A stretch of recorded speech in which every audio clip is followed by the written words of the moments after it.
नमस्कार विद्यार्थी मित्रांनो, अर्थशास्त्र हे मानवी जीवनाशी निगडीत अशा आर्थिक समस्यांचा अभ्यास करणारे एक सामाजिक शास्त्र आहे। हे सामाजिक शास्त्र आहे म्हणून यात मानवी मन व मानवी वर्तणूक किंवा मानवाची वागणूक याचा अभ्यास केला जातो। अर्थशास्त्रामध्ये गरज ही अत्यंत महत्त्वाची गोष्ट मानली जाते आणि तिला एक अर्थशास्त्रात एक महत्त्वाचं स्थान आहे। आजच्या भागामध्ये आपण मानवी गरजा म्हणजे काय, मानवी गरजांचा अर्थ काय असतो हे आपण बघणार आहोत। त्यासोबत उपभोग आणि उपभोक्त्याचे सार्वभौमत्व याबद्दल आपण अभ्यास करणार आहोत। तसंच उपयोगिता विश्लेषण म्हणजे काय असते हेही आज आपण अभ्यासणार आहोत। आता आपण हे क्रमवाराने बघूया। यात प्रथम आपण मानवी गरजा म्हणजे काय ते समजून घेऊया। विद्यार्थी मित्रांनो, मानवी गरजा ह्या आपल्या जीवनात अत्यंत महत्त्वाच्या असतात। गरजा ह्या अनंत आणि अमर्यादित असतात। एक गरज संपल्यानंतर दुसरी गरज उत्पन्न होते, दुसरी गरज संपल्यानंतर तिसरी गरज ही उत्पन्न होते। मानवाच्या जन्मापासून मृत्यूपर्यंत गरजा ह्या आपल्या कधीच पाठलाग सोडत नाही। दैनंदिन जीवनात अनेक वस्तू किंवा सेवा व्यक्तीला आकर्षित करतात, त्या आपल्याला मिळवाव्यात अशी मनात लालसा उत्पन्न करतात, त्या उपभोगण्याची मनात अत्यंत तीव्र इच्छा निर्माण होते। यालाच सर्वसामान्य शब्दात आपण गरज म्हणतो। प्राध्यापक थॉमस यांच्या मते गरज अशा प्रबळ इच्छेला म्हणतात की जी पूर्ण करण्यासाठी मानवाजवळ पर्याप्त साधन असावे लागते आणि ते खर्च करण्याची त्याची तयारी असावी लागते। म्हणजे माणसाला फक्त इच्छा असून उपयोग नसतो। समजा लहान मुलाची इच्छा असते की त्याला चंद्र मिळावा, पण तो चंद्र त्याची ती इच्छा पूर्ण होईलच असं नाही। त्यासाठी त्याला जी पर्याप्त साधन सामग्री लागते, जी खर्च करण्याची त्याची तयारी असावी लागते, ती सुद्धा गरजेच्या पाठीमागे असण्याची अत्यंत गरज असते। मित्रांनो, आता मानवी गरजा या बघण्यासाठी काही अटी पूर्ण होणं अत्यंत आवश्यक असतं। यात वस्तू किंवा सेवेची इच्छा असणं, ती इच्छा तृप्त करण्यासाठी त्याच्याजवळ पर्याप्त साधने उपलब्ध असावी लागतात।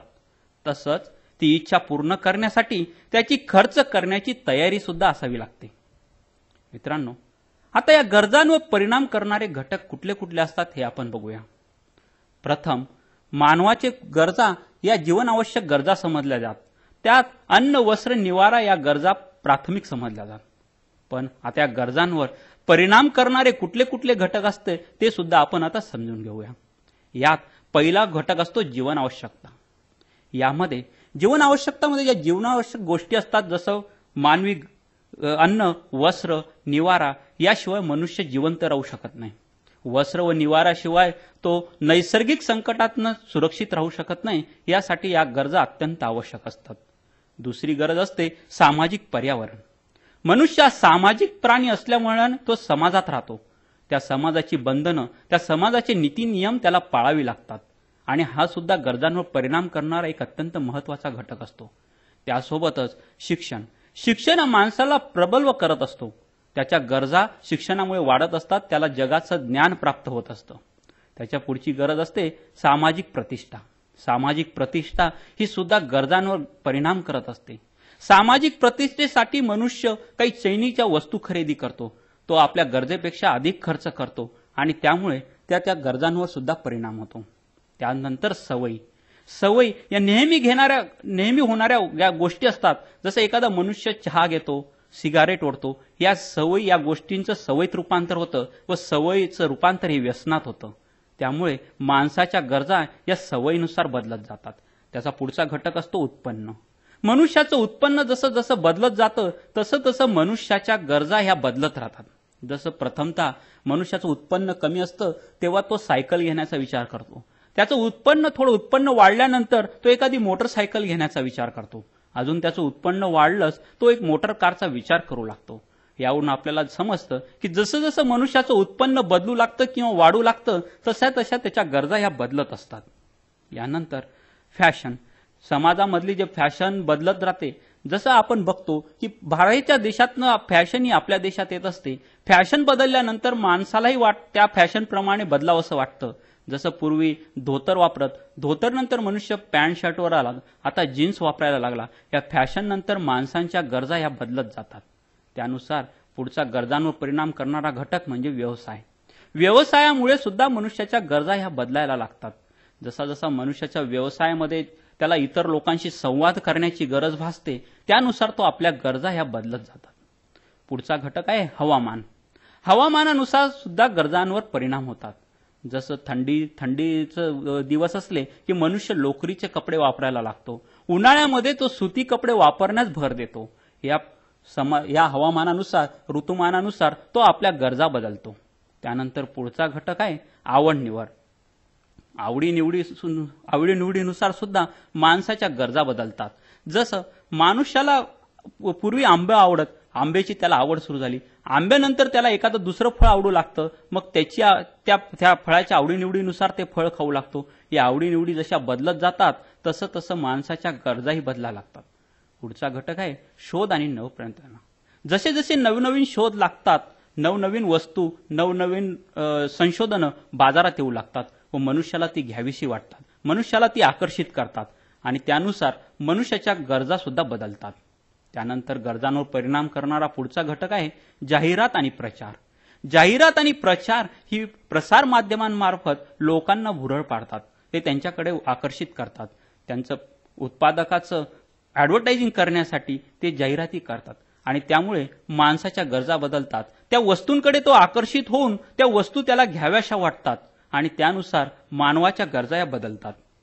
विद्यार्थी मित्रांनो, आता आपण या गरजांची वैशिष्ट्ये कुठली कुठली असतात ती बघूया.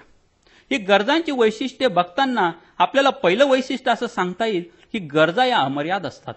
गरजांना हा शेवट नसतो, त्या अनंत आणि अमर्याद असतात. पहिली गरज संपल्यानंतर दुसरी गरज उत्पन्न होते, दुसरी गरज संपल्यानंतर तिसरी गरज उत्पन्न होते आणि अशा गरजा अमर्याद असतात. त्या माणसाला पुरवता येणं अवघड असतं. एक गरज संपल्यानंतर त्याला पुढची गरजकडे वळणं हे कमी प्राप्त असतं. दुसरी गरजेचं वैशिष्ट्य म्हणजे गरजा या पुन्हा पुन्हा निर्माण होतात. एक गरज भागवल्यानंतर दुसरी गरज ही त्याच्या पुढे निर्माण होते आणि दुसरी गरज भागवल्यानंतर परत तिसरी गरज पुढे येते.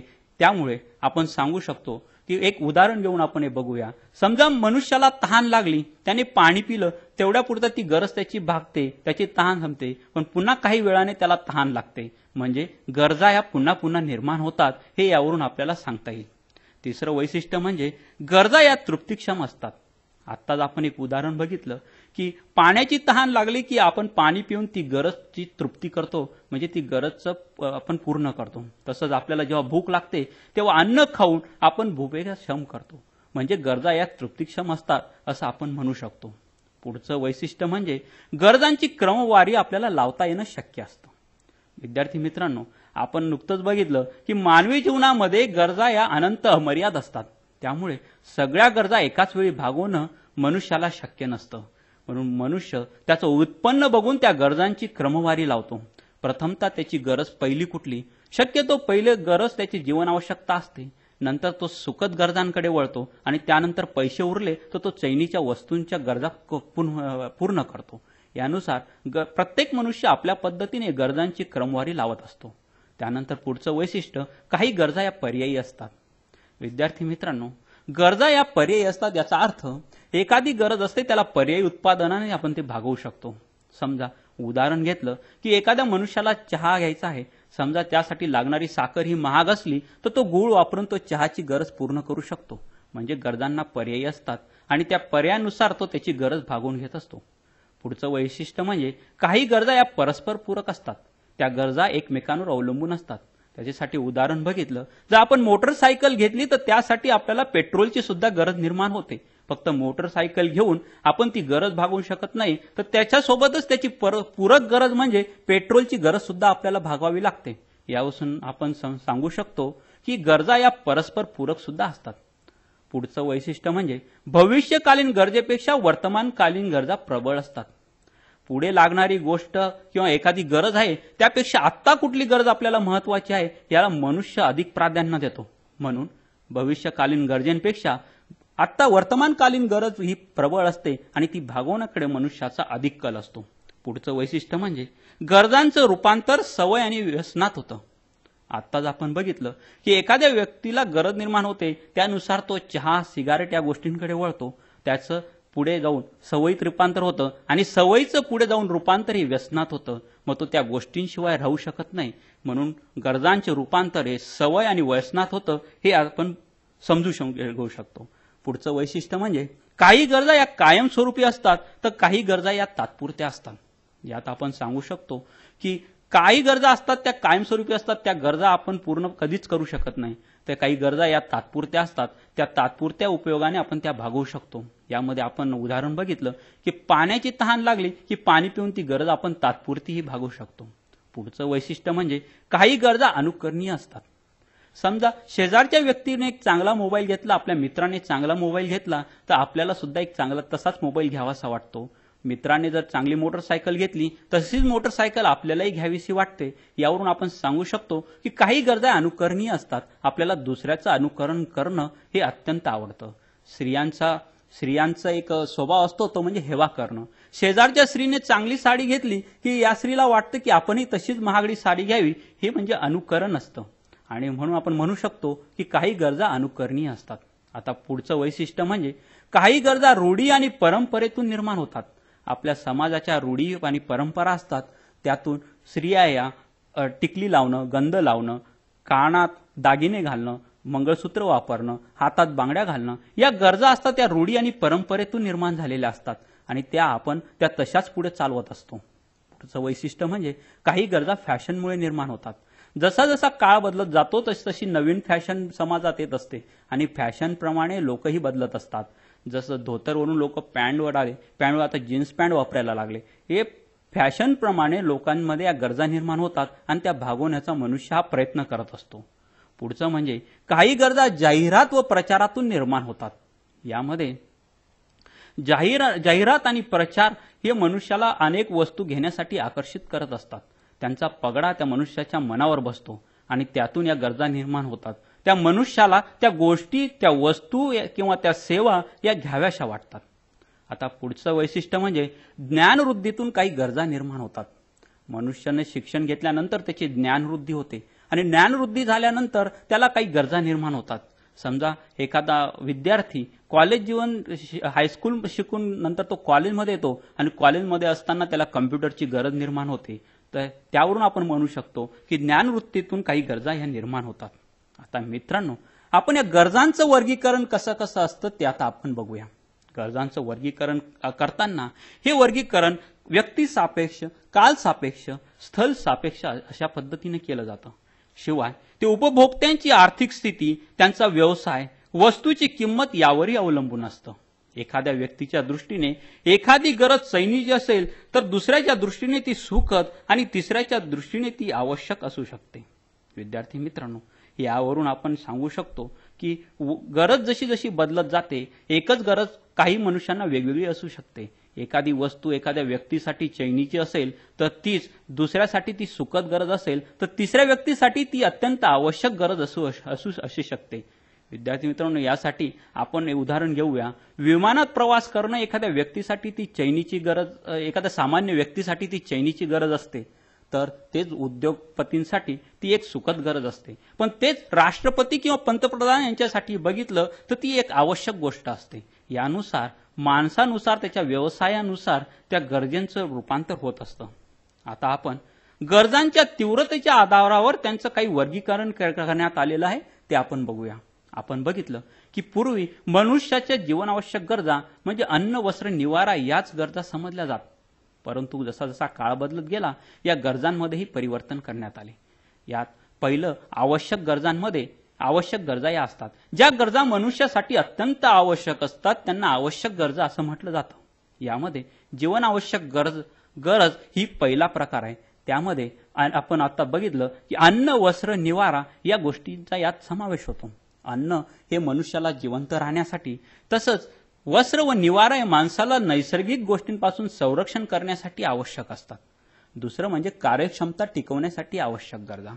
माणसाची कार्यक्षमता टिकवण्यासाठी काही गोष्टींची गरज असते आणि त्या गरजा त्या पूर्ण करतात. कार्यक्षमता ही दोन प्रकारची असते, एक बौद्धिक आणि दुसरी शारीरिक.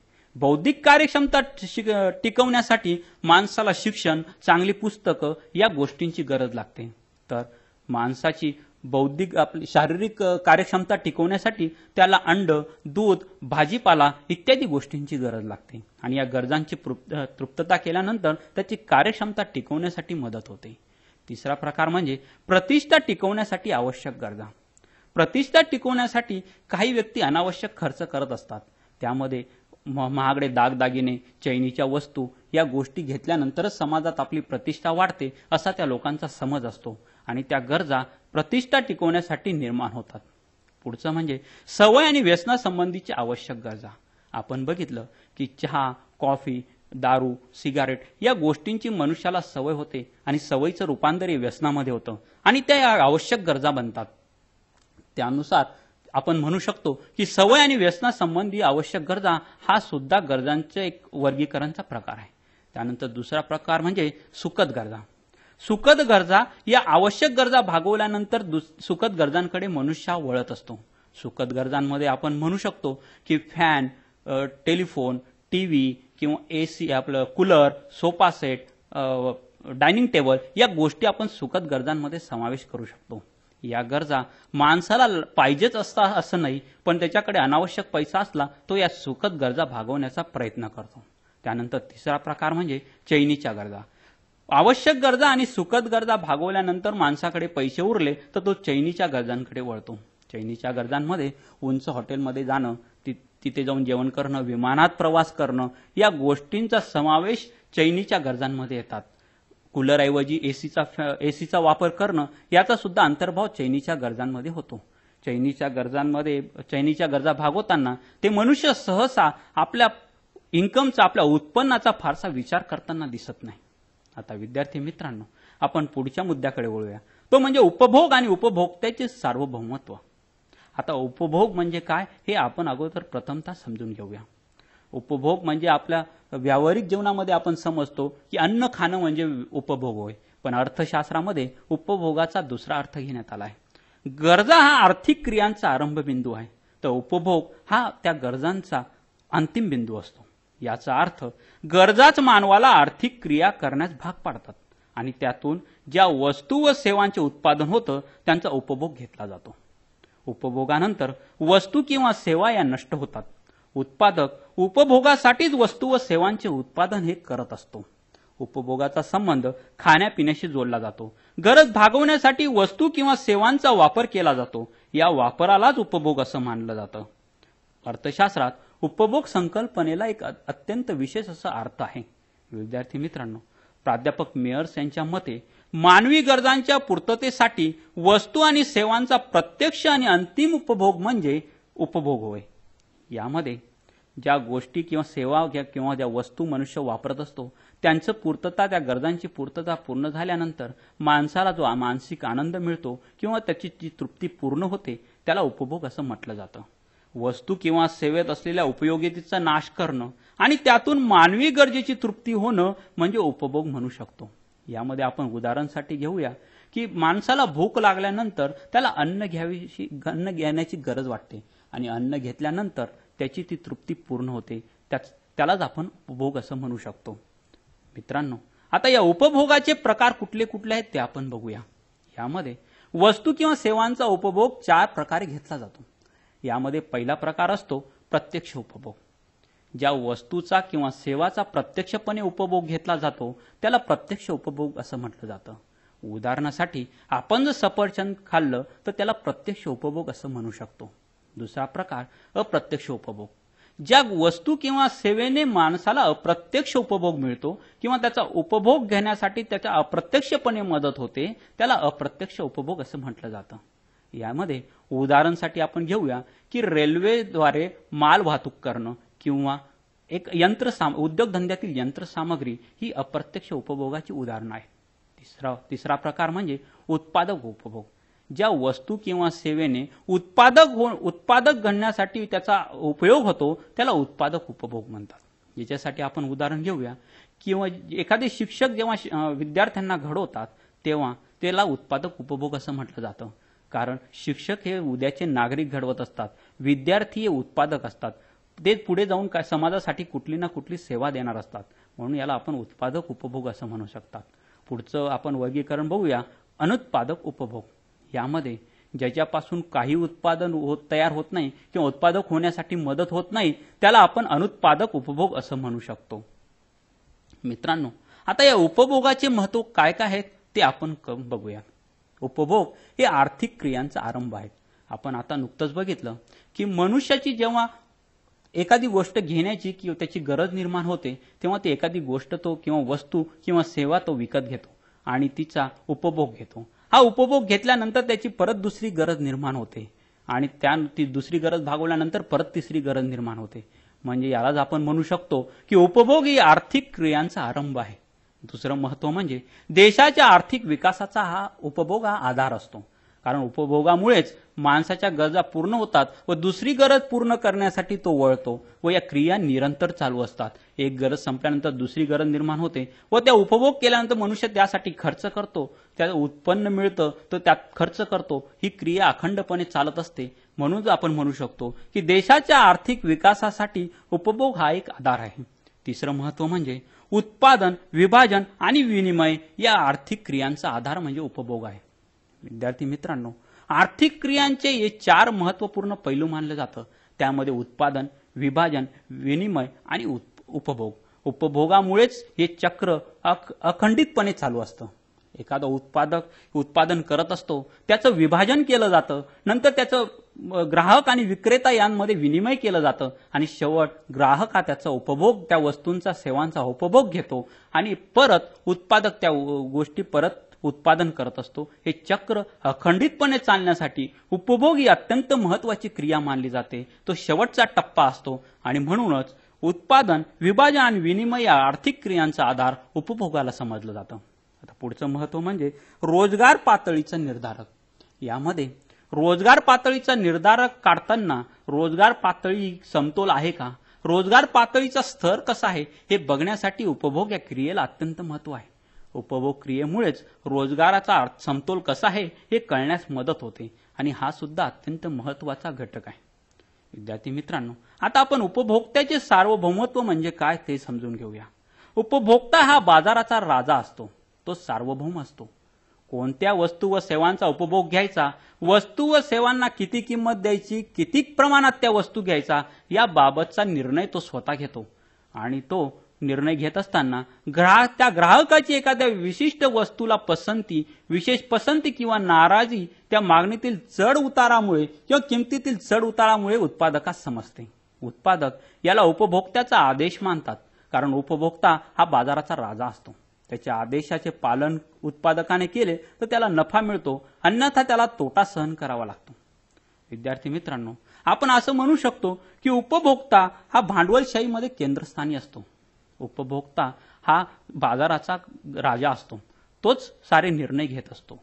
उत्पादक आणि ग्राहक हे दोघं अतिशय बाजारामध्ये कमालीचे स्वार्थी असतात. ते दोघंही आपल्या परीने विचार करत असतात. उत्पादक हा विचार करत असतो की मला जास्तीत जास्त नफा कसा मिळेल आणि ग्राहक हा विचार करत असतो की मला कमीत कमी किमतीमुळे जास्तीत चांगली वस्तू कशी मिळेल. हा विचार करत असताना उत्पादक हा आपली कमीत कमी किंमत ठेवून चांगलं उत्पादन देण्याचा प्रयत्न करत असतो आणि ग्राहक हा कमी किंमत देऊन जास्तीत जास्त चांगली वस्तू घेण्याचा प्रयत्न करत असतो.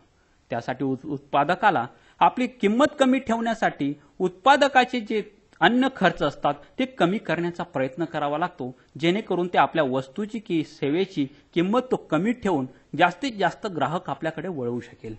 विद्यार्थी मित्रांनो, त्यासाठी तो ज्या गोष्टी वापरतो त्या म्हणजे त्याचा उत्पादन खर्च कमी करण्याचा प्रयत्न करतो. त्याच्याकडे फक्त एकच पर्याय असतो आणि तो म्हणजे उत्पादन खर्च कमी करून तो त्या वस्तूची किंमत कमीत कमी ठेवण्याचा प्रयत्न करतो आणि किंमत कमी केल्यानंतर त्याचा पुढचा हेतू असतो की उपभोक्त्याच्या कल्याणात जास्तीत जास्त वाढ झाली पाहिजे, त्याचा महत्तम नफा झाला पाहिजे आणि उपभोक्ता हा संतुष्ट होऊन परत आपल्याकडे वळला पाहिजे. त्यासाठी ते जे उत्पादन साधन तो वापरतो त्याचा पुरेपूर आणि कार्यक्षमपणे वापर करण्याचा प्रयत्न करतो. कारण उत्पादन साधनं हे अत्यंत कमी असतात आणि त्याचा कार्यक्षमपणे वापर केला तर त्याला ते उत्पादक चांगल्या प्रकारे करू शकतो. त्यानंतर जे उत्पादन घटकांचे जे घटक असतात त्यांना योग्य मोबदला देणं सुद्धा त्याला आवश्यक असतात की त्यामुळेच त्याला जो रॉ मटेरियलचा पुरवठा होतो तो अविरतपणे चालू राहील आणि त्याचं उत्पादक हे अखंडितपणे चालेल, यासाठी त्याला ते प्रयत्न करावे लागतात. मित्रांनो, आता या उपभोक्त्याच्या सार्वभौमत्वाला सुद्धा काही मर्यादा आहेत. त्या मर्यादा कुठल्या कुठल्या ते आता आपण बघूया. यामध्ये पहिली मर्यादा उत्पादन साधन सामग्री. यामध्ये उत्पादन साधन सामग्रीमध्ये त्याला अविरतपणे त्या मिळाल्या पाहिजेत. उत्पादन साधन सामग्री त्यांची जी अवस्था असते ती अतिशय चांगल्या प्रकारची आली पाहिजे आणि ती त्याला योग्य किमतीत, योग्य वेळी व योग्य ठिकाणी मिळाली पाहिजे. ते जर मिळाले नाहीत तर त्याचं उत्पादन हे अखंडितपणे चालणार नाही आणि त्यामुळे ग्राहक हा राजा त्याचा नाराज होऊ शकतो. म्हणून त्याच्या मर्यादा या आहेत की उत्पादन साधन सामग्री त्याला वेळेत मिळालं पाहिजे. दुसरं म्हणजे तांत्रिक माहितींची स्थिती. जी त्याची तांत्रिक माहिती आहे, त्याच्याकडे जी टेक्नॉलॉजी अवेलेबल आहे, जे तंत्रज्ञान त्याच्याकडे अवेलेबल आहे, त्या तंत्रज्ञानाचं त्याला पूर्ण माहिती पाहिजे. जे ते उत्पादन करत असेल त्यासाठी आधुनिक तंत्रज्ञान आणखी कुठे वापरलं जात आहे, ते कसं आहे, ते आपल्याला परवडण्याजोगं आहे का, परवडण्याजोगं असेल तर ते आपण वापरू शकतो का, जेणेकरून आपलं उत्पादन हे चांगल्या पद्धतीने निघेल, चांगल्या प्रतीचं निघेल आणि आपण त्या उत्पादनाची किंमत कमीत कमी ठेवू शकतो आणि त्यामुळे आपल्या ग्राहक राजाला आपण समाधान देऊ शकतो. यासाठी त्याला तांत्रिक माहितीची माहिती असणं हे अत्यंत गरजेचं आहे. त्यानंतर तिसरी मर्यादा म्हणजे न्यून खरेदी शक्ती. ग्राहकांची ही न्यून खरेदी शक्ती असणं हे सार्वभौम उपभोक्त्याची मर्यादा आहे. त्यामुळे न्यून खरेदी शक्ती असल्या कारणानं त्या मनुष्याची ती गरज असली, त्याला एखादी वस्तू घ्यावीशी वाटली तरी ती वस्तू तू घेऊ शकत नाही, ती खरेदी करू शकत नाही. पुढची मर्यादा म्हणजे सरकारचे नियंत्रण. काही गोष्टींवर सरकारचे नियंत्रण असतं, त्यामुळे ती सुद्धा उपभोक्त्याच्या सार्वभौमत्वाला मर्यादा येतात.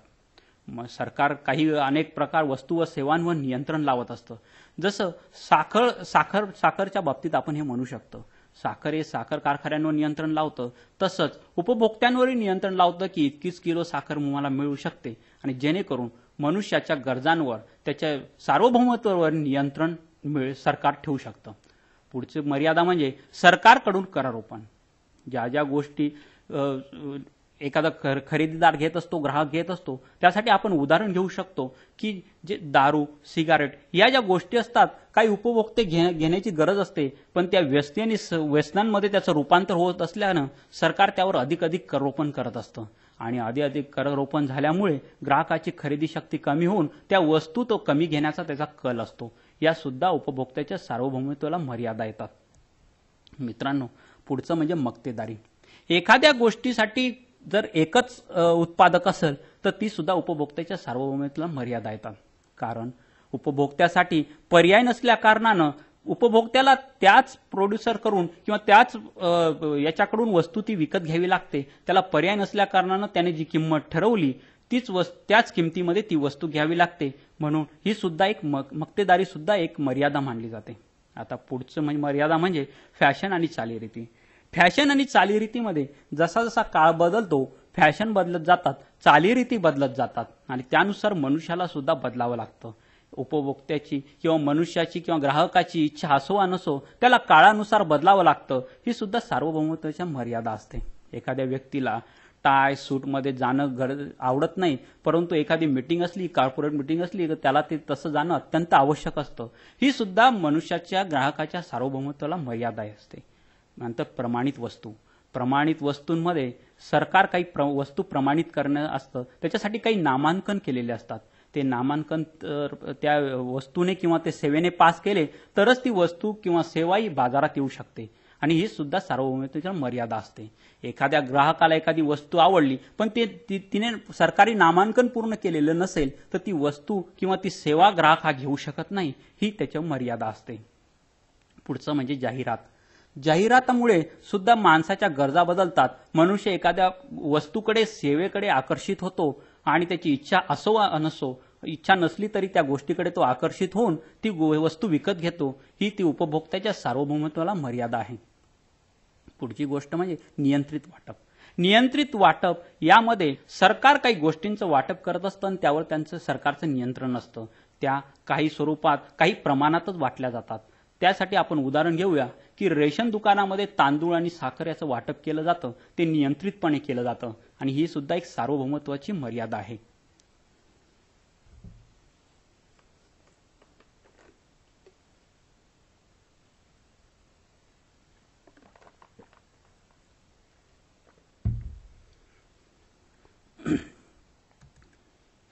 विद्यार्थी मित्रांनो, आता आपण उपयोगिता म्हणजे काय ते समजून घेऊया. उपयोगिता म्हणजे उपभोक्त्याच्या वर्तणुकीचा अभ्यास करण्यासाठी उपयोगिता विश्लेषणाचा वापर केला जातो. यामध्ये वस्तू किंवा सेवेत मानवी गरज भागवण्याची असलेली शक्ती म्हणजे उपयोगिता होय असं म्हटलं जातं. वस्तूमध्ये उपयोगिता असते म्हणून आपण त्याची मागणी करतो व त्यासाठी किंमत देण्यास तयार असतो. उपयोगिता ही गरजेच्या तीव्रतेवर अवलंबून असते. विशिष्ट वस्तूविषयीची आपली गरज जितकी तीव्र तितकी त्या वस्तूपासून मिळणारी उपयोगिता जास्त आहे असं आपण म्हणतो.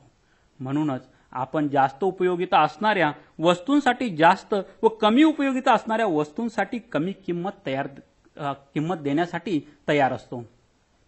आता विद्यार्थी मित्रांनो, आपण उपयोगिता आणि उपयुक्तता यामधला फरक बघूया. व्यवहारामध्ये उपयोगिता आणि उपयुक्तता हे दोघींचा अर्थ एकच घेतला जातो, परंतु अर्थशास्त्रात या दोन शब्दात व संकल्पनामध्ये फरक केला जातो. यामध्ये उपयोगिता ही वस्तूची अंगी गरज भागवण्याची शक्ती आहे, तर उपयुक्तता ही वस्तू सापेक्ष असते. प्रत्येक वस्तूत मानवी गरज भागवण्याची शक्ती असते, म्हणजे त्यात उपयोगिता असते, पण प्रत्येक वस्तू उपयुक्त असतेच असं नाही. लाकडाच्या मोठ्या ओंडक्यात उपयोगिता आहे, पण जोपर्यंत त्याची कटाई होत नाही तोपर्यंत त्याचा इमारती बांधण्यासाठी वापर होऊ शकत नाही, उपयुक्त ठरत नाही. विद्यार्थी मित्रांनो, तसंच आपण एक दुसरं उदाहरण बघूया की दारूमध्ये काही लोकांना जे नेहमी दारू पितात त्यांना उपयोगिता आणि उपयुक्तता दोन्हीही वाटते, पण दारू न पिणाऱ्या व्यक्तीला त्यात उपयोगिता वाटत असली तरी उपयुक्तता वाटत नाही. आता मित्रांनो, पुढचं म्हणजे उपयोगिता आणि समाधान. अर्थशास्त्रात या दोन्ही शब्दांमध्ये व संकल्पनांमध्ये फरक केला जातो.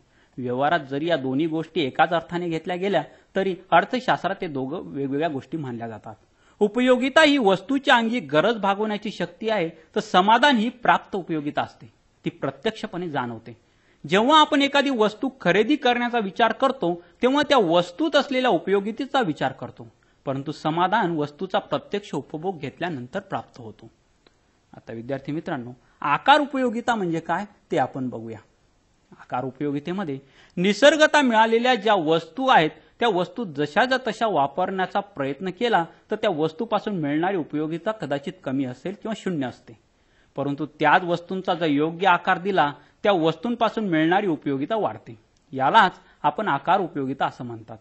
त्यासाठी आपण उदाहरण घेऊया की एखादा लाकडाचा ओंडका जंगलात पडलेला असेल तर त्याला उपयोगिता नसते, परंतु तेच लाकूड आपण गावात आणून त्या लाकडाला कापून त्यापासून टेबल, खुर्ची, कपाट यासारख्या वस्तू केल्या तर त्या प्रकाराला आकार उपयोगिता किंवा रूपयोगिता आपण म्हणू शकतो, कारण त्यापासून खुर्ची, कपाट, टेबल या वस्तू बनवू शकतो व त्या आपल्याला उपयोगात येऊ शकतात.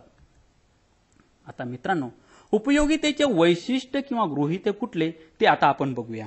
यामध्ये उपयोगिता ही व्यक्तिनिष्ठ असते. यामध्ये जशी जशी व्यक्ती बदलत जाते त्याच तशी त्याच्यासाठी उपयोगिता ही बदलत असते. एका व्यक्तीला एखाद्या गोष्टीची उपयोगिता असेल त्याच वस्तूची उपयोगिता दुसऱ्या व्यक्तीसाठी असेल असं आपण म्हणू शकत नाही. दुसरं वैशिष्ट्य म्हणजे उपयोगितेचे संख्यात्मक मापन करता येत नाही. उपयोगिता हे एक मानवी समाधानाचा एक पैलू आहे. त्याला आपण पैशामध्ये किंवा एखाद्या मूल्यामध्ये त्याला आपण मापन करू शकत नाही किंवा एखाद्या त्याचा आकड्यामध्ये आपण रूपांतर करू शकत नाही. त्यावरून आपण म्हणू शकतो की उपयोगितेचं संख्यात्मक मापन आपल्याला करता येत नाही. तिसरं वैशिष्ट्य म्हणजे वस्तूपासून मिळणारी उपयोगिता ही स्वतंत्र असते. एका वस्तूपासून मिळणारी जेवढी उपयोगिता असेल तेवढीच उपयोगिता दुसऱ्या वस्तूपासून मिळेल असं आपण सांगू शकत नाही. एखादं सफरचंद खाल्ल्यानंतर त्याला एखाद्या व्यक्तीला जी उपयोगिता मिळेल तीच उपयोगिता एक केळ खाल्ल्यानंतर मिळेल असं आपण म्हणू शकत नाही. म्हणून दोन वस्तूंपासून मिळणारी उपयोगिता ही वेगवेगळी असते. आता पुढचं वैशिष्ट्य म्हणजे उपयोगिता ही एक अदृश्य शक्ती आहे. ती एक काही दृष्टिक्षेपात येणारी गोष्ट नाही. उपयोगिता ही काही वस्तू सापेक्ष गोष्ट नाही, ती अदृश्य शक्ती असते, ती आपल्याला जाणवत असते. आता पुढचं वैशिष्ट्य म्हणजे उपभोक्ता हा विवेकशील असतो. असं मानलं जातं उपभोक्ता हा विवेकशील असतो आणि तो विवेकीपणाने निर्णय घेतो. ज्या गोष्टीमध्ये त्याला उपयोगिता अधिक जाणवते त्या गोष्टीसाठी तो अधिक किंमत देतो. ज्या गोष्टीमध्ये त्याला कमी उपयोगिता जाणवते त्यासाठी तो किंमत कमी देतो असं मानलं जातं. म्हणून म्हटलं जातं की उपभोक्ता हा विवेकशील असतो. आता पुढचं वैशिष्ट्य म्हणजे पैशाची सीमांत उपयोगिता ही स्थिर आहे. विद्यार्थी मित्रांनो, वस्तूंच्या किमतीमध्ये जरी चढ उतार होत असला, किमती त्यांच्या पुरवठ्यामध्ये जरी चढ उतार होत असला, तरी पैशाचं मूल्य हे स्थिर असतं. पैशाची सीमांत उपयोगिता ही स्थिर असते. पुढचं वैशिष्ट्य म्हणजे उपयोगितेचा नैतिकता वैधानिकशी संबंध नसतो. यामध्ये आपण उदाहरण बघितलं की एखाद्या दारू पिणाऱ्या व्यक्तीला दारूची ही उपयोगिता वाटते, पण ती एक अनैतिक गोष्ट असते, समाजाने बहिष्कृत केलेली गोष्ट असते. त्यामुळे उपयोगिता ही नैतिकता व वैधानिकतेशी संबंध नसतो असं म्हटलं जातं. पुढचं वैशिष्ट्य म्हणजे सीमांत उपयोगितेला महत्त्व. उपयोगितेमध्ये सीमांत उपयोगितेला अत्यंत महत्त्व असतं. एखाद्या पहिल्या वस्तूचा उपभोग घेतल्यापासून शेवटच्या वस्तूचा जो उपभोग घेतला जातो, त्या शेवटच्या उपभोगापासून जी सीमांत उपयोगिता मनुष्याला मिळत असते त्याला अधिक महत्त्व दिलं जातं.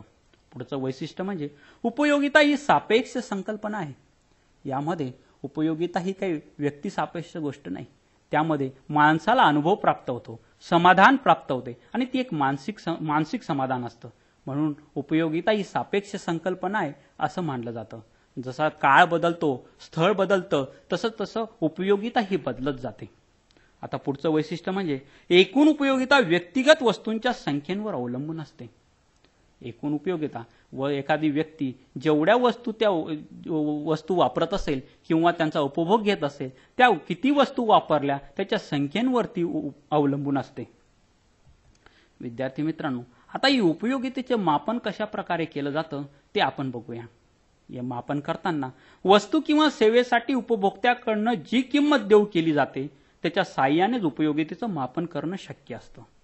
उपभोक्ता वस्तूला जितकी जास्त किंमत देण्यास तयार असतो तितकी जास्त उपयोगिता त्या वस्तूत आहे असं आपण म्हणतो आणि त्या मापन उपयोगिताद्वारे करण्यात येतं. उपयोगिता मोजण्याचे पैसा हे प्रभावी साधन आहे. उपयोगिता ही आपण पैशाने प्रभावीपणे मोजू शकतो. एखादी वस्तू घेतल्यानंतर त्या व्यक्तीला तिची किती गरज आहे आणि ती गरज उपभोगल्यानंतर त्याची गरजेची किती तृप्ती झाली आहे त्यावर ती उपयोगिता अवलंबून असते आणि त्यावरच त्या वस्तूची किंमत उपभोक्ता ठरवत असतो. विद्यार्थी मित्रांनो, आता उपयोगितेचे वर्गीकरण किंवा त्याचे प्रकार कुठले कुठले असतात ते आपण बघूया. उत्पादनाची प्रक्रिया सुरू असताना वेगवेगळ्या प्रकारची उपयोगिता ही निर्माण करण्यात आली आहे. त्याचे वर्गीकरण आपण असं करू शकतो. यात पहिलं म्हणजे आकार उपयोगिता. आकार उपयोगितामध्ये जी एखादी वस्तू असते किंवा सेवा असते तिचा आकार कसा आहे त्यानुसार त्याची उपयोगिता ही ठरत असते आणि त्यालाच उपयोगितेचा आकार म्हणतात. आकार उपयोगिता असं म्हटलं जातं. ती जसा जसा आकार बदलत जाते उपयोगिता सुद्धा ही बदलत जाते. समजा हे आपण सफरचंद घेतलं, लहान सफरचंदे माणसाचा उपभोग किंवा त्याची तृप्ती ही कमी प्रमाणात होईल, तर मोठं सफरचंद घेतल्यानंतर त्याची उपयोगिता जास्त होईल. म्हणून आकारानुसार उपयोगिता ही बदलत जाते. दुसरा प्रकार म्हणजे स्थळ उपयोगिता. स्थळानुसार सुद्धा उपयोगिता ही बदलत असते. समजा जर आपण उष्ण प्रदेशात गेलो तर तिथे आपल्याला सुती कपड्यांची गरज निर्माण होते. तसंच आपण थंड प्रदेशात गेलो तर तिथे लोकराचे कपडे घालावेसे वाटतात. असे स्थळ बदलल्यानंतर वस्तूची किंवा सेवेची उपयोगिता बदलत जाते. तिसरं म्हणजे काळ उपयोगिता. पूर्वी स्कूटर किंवा सायकल हे वाहतूक करण्यासाठी हे वापरले जात, परंतु आता रिक्षा, मोटरसायकल, कार या गोष्टी वापरल्या जातात. जसा जसा काळ बदलत जातो माणसाची उपयोगिता ही बदलत जाते. त्याची गरज बदलल्यामुळे ही उपयोगिता बदलत असते. आता पुढचा प्रकार म्हणजे सेवारूप उपयोगिता. यामध्ये डॉक्टर रुग्णांची सेवा करतात. शिक्षक हे सुद्धा सेवारूपी कार्य करत असतात. त्यानुसार सेवारूप उपयोगिता हा सुद्धा उपयोगितेचा एक प्रकार आहे. विद्यार्थी मित्रांनो, आता आपण सीमांत आणि एकूण उपयोगिता हे बघूया. सीमांत आणि एकूण उपयोगिता बघत असताना उपयोगितेचा या दोन प्रकारे विचार केला जातो. यामध्ये पहिला प्रकार म्हणजे एकूण उपयोगिता आणि दुसरा प्रकार म्हणजे सीमांत उपयोगिता. मनुष्य एका वस्तूचे अनेक नग सेवन करतो. त्या प्रत्येक नगापासून त्या व्यक्तीला मिळालेल्या उपयोगितेची बेरीज केली की एकूण उपयोगिता मिळते. तिला एकूण उपयोगिता असं म्हणतात. सीमांत उपयोगिता म्हणजे वस्तूच्या शेवटच्या नगाच्या सेवनापासून एकूण उपयोगिता जी भर पडते तीच म्हणजे सीमांत उपयोगिता होय. विद्यार्थी मित्रांनो, यासाठी आपण एखादं उदाहरण घेऊया. ते म्हणजे एका व्यक्तीकडे 10 पेन आहेत आणि त्या 10 पेनची एकूण उपयोगिता 100 आहे. तर त्याने 11वा पेन घेतला, त्यामुळे 11व्या पेनची एकूण उपयोगिता 105 झाली, तर 11व्या पेनची सीमांत उपयोगिता 5 आहे. यामध्ये ही 100 ही एकूण उपयोगिता आहे, तर 5 ही सीमांत उपयोगिता आहे. हे आपल्या या उदाहरणावरून आपण समजून घेऊ शकतो. मित्रांनो, आता या उपयोगिता विश्लेषणाचे महत्त्व काय काय ते आपण बघूया. पहिलं महत्त्व म्हणजे सरकारला कर विषयक धोरण आखताना हे मदत करतं. सरकारला कर विषयक धोरण आखताना अनेक अडचणींचा सामना करावा लागतो. त्यात श्रीमंतांसाठी, मध्यमवर्गीयांसाठी व गरिबांसाठी असे 3 प्रकार करताना सरकारला ते कर त्यांच्यासाठी लादताना अनेक धोरणे आखावी लागतात आणि त्यासाठी उपयोगिता हा अत्यंत महत्त्वाचा घटक असतो व तो सरकारला मदत करत असतो. दुसरं महत्त्व म्हणजे उत्पादित वस्तूची किंमत निश्चित करताना उत्पादक, उपभोक्ता व विक्रेता यांना मदत करत असते. विद्यार्थी मित्रांनो, उत्पादक जेव्हा एखाद्या वस्तूचे उत्पादन करतो तेव्हा ही किंमत आपल्या ग्राहकाला परवडेल का, आपला ग्राहक ही वस्तू घेऊन समाधान होईल का, यासाठी तो उपयोगितेचं विश्लेषण करत असतो आणि त्या विश्लेषणावरून तो आपल्या उत्पादनाची किंमत ठरवत असतो. तसंच उपभोक्ता हा ही किंमत या वस्तूसाठी योग्य आहे का, एवढी किंमत देऊन आपण ते गरज आपण भागवू शकतो का, आपल्याला महत्तम समाधान या वस्तूपासून मिळू शकतो का, हा विचार उपभोक्ता एखादी वस्तू घेताना सतत करत असतो आणि तो उपयोगितेचं विश्लेषण करून ती वस्तू घ्यावी किंवा नाही हा निर्णय करत असतो. तसंच विक्रेता यांना सुद्धा ती वस्तू उत्पादकाकडून घेऊन उपभोक्ता यांना द्यावायची असते. त्यासाठी आपल्याला जास्तीत जास्त फायदा कसा राहील याचा विचार तो करत असतो आणि त्यासाठी तो उपयोगिता विश्लेषण करत असतो. पुढचं महत्त्व म्हणजे दैनंदिन कौटुंबिक खर्चाची आखणी करताना कुटुंब प्रमुखाला उपयोगिता विश्लेषण ही मदत करत असतं. आवश्यक गरज कुठल्या त्या गरजा भागवल्यानंतर पुढच्या गरजांचा विचार तो करत असतो आणि म्हणून ती खर्चाची हात मिळवणी करण्यासाठी तो उपयोगितेचं विश्लेषण करून सगळ्यात प्रथम गरज कोणती, त्यानंतर दुसरी कुठली, तिसरी कुठली याचं तो आखणी करून तशा त्या आपल्या गरजा भागवत असतो. चौथं वैशिष्ट्य म्हणजे मागणीचा नियम, मागणीची लवचिकता या नियमाचा आधार. विद्यार्थी मित्रांनो, मागणीचा नियम व मागणीची लवचिकता ही उपयोगितेच्या विश्लेषणावरून सिद्ध होते. त्यामध्ये मागणी ही कशी काढतात, मागणी ही किती आहे ठरवावी, एखादं उत्पादन विकण्यासाठी मागणी कशी तयार करावी हे करताना उपयोगिता विश्लेषण करून ती मागणीचा नियम हा ठरवला जातो. त्यानुसार पुढचं महत्त्व म्हणजे समाजवादी समाज रचनेची निर्मिती करताना उपयोगिता विश्लेषणाचा आधार घेतला जातो. श्रीमंत आणि गरीब यांच्यातील जो भेद आहे तो भेद नष्ट करण्यासाठी समाजवादी लोक नेहमी प्रयत्न करत असतात आणि समाजवादी समाज रचना निर्माण करण्यासाठी श्रीमंत व गरीब यांचा भेद कमी करण्यासाठी उपयोगिता विश्लेषण हा महत्त्वाचा आधार मानला जातो. या विश्लेषणानुसार त्याचे श्रीमंतांवर अधिकाधिक कर लावले जातात, गरिबांसाठी अधिकाधिक सबसिडीज दिल्या जातात. हे समाजवादी समाज रचने करण्यासाठी उपयोगिता विश्लेषण चांगल्या प्रकारे मदत करत असतं. आता मित्रांनो, पुढचं म्हणजे उपयोग मूल्य व विनिमय मूल्यातील फरक स्पष्ट होतो. उपयोगिता विश्लेषणामुळे उपयोग मूल्य आणि विनिमय मूल्यातील फरक आपल्याला स्पष्ट करता येतो. त्यातील उपयोग मूल्य म्हणजे त्या व्यक्तीचा उपयोग किती आहे, त्या उपयोगा एवढा आपण त्याला मूल्य जे देतो ते योग्य आहे का, आणि विनिमय मूल्यामधील फरक हा योग्य आहे का, हे होण्यासाठी उपयोगिता विश्लेषण अत्यंत महत्त्वाचं असतं. पुढचं महत्त्व म्हणजे मागणीत सातत्य राहण्यासाठी, त्यात वाढ होण्यासाठी उपयोगिता विश्लेषणाला अत्यंत महत्त्व आहे. उत्पादक जेव्हा आपल्या उत्पादन हे बाजारात आणत असतात तेव्हा त्याची मागणीमध्ये ते नेहमी सातत्य राहावं किंवा त्या मागणीमध्ये वाढ व्हावी यासाठी तो उपयोगिता विश्लेषण करत असतो व त्यानुसार आपल्या प्रॉडक्टमध्ये, आपल्या उत्पादनामध्ये तो फेरफार करून ते परत बाजारात आणत असतो. पुढचं महत्त्व म्हणजे आपले उत्पन्न खर्च करून महत्तम समाधान कसं मिळेल याचं मार्गदर्शन उपयोगिता विश्लेषण करत असतं. ग्राहक हा नेहमी आपलं उत्पन्न असतं ते महत्तम समाधान कसं मिळेल यासाठी खर्च करत असतो.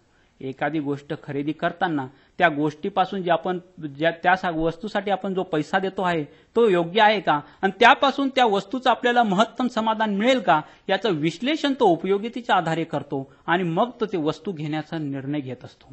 पुढचं महत्त्व म्हणजे राष्ट्रीय उत्पन्नाचे विभाजन करताना उपयोगी मिळतं. जेव्हा राष्ट्रीय उत्पन्नाचं विभाजन केलं जातं त्यामध्ये जेव्हा त्या खर्चांची हातमिळवणी केली जाते, त्या राष्ट्रीय धोरणं आखली जातात, त्यासाठी उत्पन्नाचं विभाजन करणं अत्यंत गरजेचं असतं आणि त्यासाठी उपयोगिता विश्लेषण अत्यंत महत्वाची मदत करत असतं. आता विद्यार्थी मित्रांनो, या उपयोगिता विश्लेषणावर काही टीका करण्यात येतात, त्या टीका आपण बघूया. यामध्ये उपयोगितेचे संख्यात्मक मापन करता येत नाही अशी पहिली टीका केली जाते, कारण उपयोगिता ही एक मानसिक समाधानाची गोष्ट असतं, तिचं संख्यात्मक मापन करता येत नाही.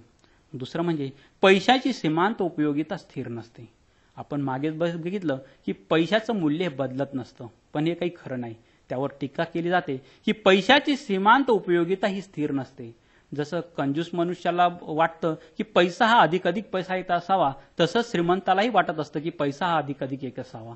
तिसरं टीका म्हणजे उपयोगितेची मुद्रेत अचूक मापन करता येत नाही. उपयोगिता ही गोष्ट मनाचं समाधान असल्या कारणानं तिचं एखाद्या मुद्रेमध्ये अचूक मापन करता येत नसतं, ही त्याची एक मोठी टीका आहे. त्यानंतर उपभोक्ता हा विवेकी नसतो. आपण म्हणतो की उपभोक्ता विवेकी असतो, तो विवेकशीलपणे निर्णय घेतो, पण काही वेळा तो जाहिरात या गोष्टींकडे भुलून ते एखाद्या गोष्टीचा त्याच्यावर पगडा बसतो आणि त्यानुसार तो एखादी वस्तू किंवा सेवा विकत घेत असतो, तेव्हा तो विवेकी नसतो. पुढची टीका म्हणजे अविभाज्य वस्तूच्या मागणीचे स्पष्टीकरण यामध्ये नाही. अविभाज्य वस्तू ज्या आहेत किंवा जुन्या एखादी वस्तू असते की तिची आपण म्हणतो मागणी आणि पुरवठा यामध्ये संबंध असतो. मागणी कमी झाली ती पुरवठा कमी होतो आणि मागणी वाढली ती पुरवठा वाढतो, किंवा किंमत कमी झाली ती मागणी वाढते, किंमत वाढली की मागणी कमी होते. परंतु मनुष्याला किंमत कमी झाली, एखाद्या मोटरसायकलची किंमत कमी झाली, एखाद्या गाडीची किंमत कमी झाली, तरी तो एखादी व्यक्ती काही त्या दोन गाड्या विकत घेत नाही. यामधून आपण असं म्हणू शकतो की अविभाज्य वस्तू ज्या असतात त्यांच्या मागणीचं स्पष्टीकरण यामध्ये नाही.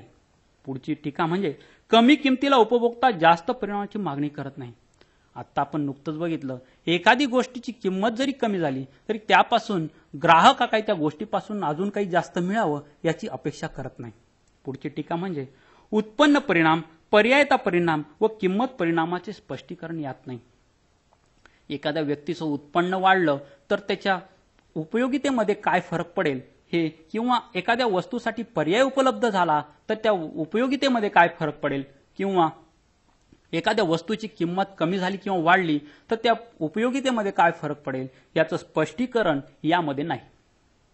आता विद्यार्थी मित्रांनो, आपण घटत्या सीमांत उपयोगितेचा नियम काय असतो ते बघूया. गरजा या तृप्तिक्षम असतात. जसा जसा वस्तूचा उपयोग घेतला जातो तशी तशी त्या गरजेची तीव्रता ही कमी कमी होत जाते. डॉक्टर मार्शल यांच्या मते एखाद्या व्यक्तीजवळ असणाऱ्या वस्तूच्या साठ्यात उत्तरोत्तर वाढ असताना त्या व्यक्तीला अतिरिक्त वाढीपासून मिळणारी उपयोगिता वस्तूच्या साठ्यात होणाऱ्या प्रत्येक वाढीबरोबर घटत जाते. आता या नियमाची गृहीते आपण अशी धरली जातात. ही गृहीते जर असली तरच ते नियम लागू होतात. यामध्ये पहिलं गृहीत म्हणजे वस्तूंचा एकसारखेपणा असला पाहिजे. त्या वस्तूंमध्ये एकसारखेपणा असायला हवं. म्हणजे सफरचंदचं उदाहरण आपण बघितलं, ती सफरचंद ही सारखी असायला हवीत. एखादं लहान नसेल किंवा एखादं मोठं असेल तर ते हा नियम त्यात लागू पडणार नाही. दुसरं गृहीत म्हणजे उपभोगात सातत्य हवं. समजा भूक लागल्यानंतर एक पोळी खाल्ली आणि त्यानंतर दुसरी पोळी आपण 2 तासाने खाल्ली तर ते उपभोगात सातत्य नसतं, तेव्हा हा नियम लागू होणार नाही. तिसरं गृहीत म्हणजे उपभोग्य वस्तूंचा आकार योग्य असावा. ज्या वस्तूंचं आपण सेवन करणार आहोत किंवा ज्या वस्तू आपण खाणार आहोत त्यांचा आकार हा एकाच प्रकारचा असावा, त्या आकारामध्ये तफावत नसावी. उपभोक्त्याची आवड निवड ही कायम असावी. त्या आवडीनिवडी त्या फॅशन प्रमाणे बदलू नयेत. जर आवडीनिवडी बदलल्या तर हा नियम लागू होणार नाही. पुढचं गृहीत म्हणजे उपभोक्त्याची मानसिक स्थिती ही सामान्य असावी. तो जर व्यसनाधीन नसला तर त्याची मानसिक स्थिती सामान्य राहत नाही व हे नियम तेथे लागू पडत नाही. आणि पुढचं गृहीत म्हणजे इतर परिस्थिती, म्हणजे त्या वस्तूची किंवा सेवेची किंमत, त्याचा साठा, त्याचा पुरवठा इत्यादी गोष्टी या सामान्य असाव्यात, तेव्हा हा नियम लागू होईल. विद्यार्थी मित्रांनो, या नियमाचेही काही अपवाद आहेत. त्यामध्ये पहिलं म्हणजे मद्ययुक्त पदार्थ. यामध्ये बघितलं की मद्ययुक्त पदार्थामुळे मनुष्याच्या आवडीनिवडीत फरक पडतो. तो सामान्य स्थितीत नसतो आणि त्यामुळे त्याला हा नियम लागू होत नाही. दुसरं म्हणजे पैसा. मनुष्याकडे पैसा जास्त असला किंवा त्या पैसा कमी झाला तर हा नियम लागू होत नाही, कारण माणसाच्याकडे पैसा कमी असला की त्याच्या गरजा कमी होतात. तो एखादी वस्तू खरेदी करण्याचा त्याचा कल कमी होतो व पैसा वाढला की तो जास्त वस्तू खरेदी लागतो. त्यामुळे पैसा कमी अधिक झाला तर हा नियम त्याला अपवाद आहे. तिसरं म्हणजे दुर्मिळ वस्तू, जशी पोस्टाची तिकिटे किंवा जुन्या वस्तू, या दुर्मिळ वस्तूंसाठी हा नियम अपवाद आहे. दुर्मिळ वस्तू घेताना जशी एखादी वस्तू आल्यानंतर त्याला दुसरी घ्यावीशी वाटते, दुसरी आल्यानंतर त्याला तिसरी घ्यावीशी वाटते, त्यामध्ये हा नियम हा अपवाद आहे. पुढचं म्हणजे प्रतिष्ठेच्या वस्तू, जसं प्रतिष्ठेच्या वस्तू म्हणजे दागदागिने, जडजवाहिरे, या गोष्टींसाठी सुद्धा हा नियम अपवाद आहे. येथे हा नियम लागू पडत नाही. पुढचं म्हणजे उत्तम काव्य, संगीत, कथा. जसं उत्तम काव्य असतं, संगीत, कथा एकदा ऐकल्यानंतर आपल्याला पुन्हा पुन्हा ऐकावं असं वाटतं आणि त्यानुसार आपलं समाधान उत्तरोत्तर वाढत जातं, त्यामध्ये सुद्धा हा नियम अपवाद आहे. पुढचं म्हणजे उपभोक्त्याच्या संख्येतील वाढ. आपण म्हणतो की लोकसंख्येत वाढ झाली की मागणी वाढते, त्यामुळे उपभोक्त्याची संख्या ही नेहमी समान असली पाहिजे. त्यामध्ये वाढ झाली तर हा नियम लागू होत नाही. पुढचं म्हणजे उपभोग्य वस्तूचा आकार. हा आकार नेहमी सर्वसामान्य असावा, तो आकार बदलला जाता कामा नये. तो आकार बदलला तर ती उपयोगिता सुद्धा ही बदलत जाते. आता या नियमाचे महत्त्व म्हणजे पहिलं कर विषयक धोरण आखण्यासाठी या नियमाचं अत्यंत महत्त्व आहे. दुसरं म्हणजे किंमत निश्चित करण्यासाठी महत्त्व आहे. उत्पादकांना एखाद्या वस्तूची किंवा सेवेची किंमत निश्चित करण्यासाठी हा नियम अत्यंत महत्त्वाची मदत करतो. तिसरं म्हणजे कौटुंबिक खर्च करताना याचं अत्यंत महत्त्व आहे. चौथं म्हणजे उपभोग विषयक सिद्धांताचा आधार हा नियम असतो, त्यामुळे या नियमाचे महत्त्व उपभोग विषयक सिद्धांत आखण्यासाठी सुद्धा असतं. पुढचं समाजवादाला महत्त्व. पुढचं आहे उपभोग मूल्य आणि विनिमय मूल्य यातील फरक समजण्यासाठी. हे आपण नुकतंच बघितलं. पुढचं महत्त्व म्हणजे उत्पादनातील विविधतेचा आधार. या सुद्धा या नियमाचं महत्त्व आहे. यामध्ये उत्पादन उपयोगितेनुसार उत्पादनांमध्ये फरक केला जातो. उत्पादक हे एकच, आता आपण उदाहरणासाठी घेऊ की एकच कंपनी साबण जेव्हा बाजारात आणते तेव्हा ती वेगवेगळ्या ब्रँड खाली, वेगवेगळ्या नावाखाली अनेक प्रकारचे साबण बाजारात आणत असते. हे उत्पादनातील विविधतेसाठी हा एक उपयोगिता हा एक आधार मानला जातो. विद्यार्थी मित्रांनो, आता आपण या नियमाची गृहीते बघितल्यानंतर या नियमाचे महत्त्व आपण बघूया. नियमाचं महत्त्व यात पहिलं, उपभोग क्षेत्रात या नियमाला अत्यंत महत्त्व आहे. उपभोग क्षेत्रात नंतर दुसरं महत्त्व म्हणजे उत्पादन क्षेत्रात. उत्पादन क्षेत्रामध्ये एखाद्या वस्तूची किंमत ठरवण्यासाठी या नियमाला अत्यंत महत्त्व दिलं जातं. तिसरं म्हणजे विनिमय क्षेत्रात. विनिमय क्षेत्रात जेव्हा वस्तूंची देवाणघेवाण होत असते तेव्हा या नियमाला अत्यंत महत्त्व असतं. या नियमानेच त्या वस्तूमूल्य ठरवलं जातं आणि त्या वस्तूमूल्यानुसार विनिमय हे होत असतं. पुढचं म्हणजे विभाजन क्षेत्रात. विभाजन क्षेत्रामध्ये जेव्हा या वस्तू समाजाच्या अनेक स्तरांवर जातात तेव्हा विभाजन क्षेत्रामध्ये ते विभाजन करण्यासाठी या नियमाचं अत्यंत महत्त्व आहे. आणि पुढचं महत्त्व म्हणजे अवयव क्षेत्रात. अवयव क्षेत्रात, बँकिंग क्षेत्रात सरकारची आर्थिक धोरणं ठरवण्यासाठी या नियमाचा अत्यंत महत्त्वाचा उपयोग होतो. विद्यार्थी मित्रांनो, आजच्या भागावरून आपण बाजारात जातो तेव्हा माणसाच्या गरजांचा काय काय उपयोग असतो, त्या गरजा कशा भागवल्या जातात, त्या गरजांचं निराकरण कसं केलं जातं, या गोष्टी आपण बघितल्या. यामध्ये बघताना आपण बघितलं की गरजा या अनंत आणि अमर्यादित असतात.